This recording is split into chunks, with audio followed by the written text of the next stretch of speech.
বান্দর, আমার সাথে দুশ্মনী করলে কিন্তু ভালো হবে না। ওই তুই হয়তো জঙ্গলের রাজা, কিন্তু তুই আমার কিছু করতে পারবি না, কারণ তুই গাছে উঠতে পারিস না। বিলাই মাসি, তুই আমাকে গাছে ওঠানো কেন শিখাসনি? আমি ওর সাথে বদলা নিব, তুই আমাকে গাছে ওঠানো শিখা, না হলে তোকে আমি খেয়ে ফেলবো। না সিংহ, আমি তোমাকে গাছে ওঠানো শিখিয়ে দিচ্ছি, চলো আমার সাথে।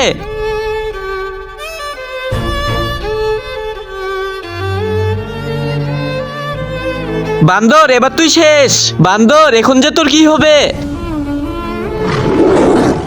আজ অনেক ক্ষুধা লেগেছে, যাই গিয়ে বিড়ালকেই খেয়ে ফেলি। আজ মনে হয় সিংহ অনেক ক্ষুধার্ত, দেখে মনে হচ্ছে আজ আমাকেই খেয়ে ফেলবে। তাড়াতাড়ি আমি গাছে উঠে পড়ি।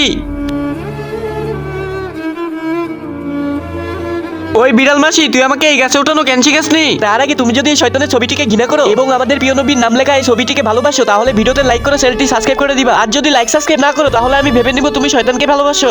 আরে সিংহ, যদি তোকে আমি আজ এই গাছে ওঠানো শিখিয়ে দিতাম, তাহলে তুই তো আজ আমাকেই খেয়ে ফেলতি। আর গুরু কখনো তার শিষ্যকে সব শিক্ষা শিখায় না।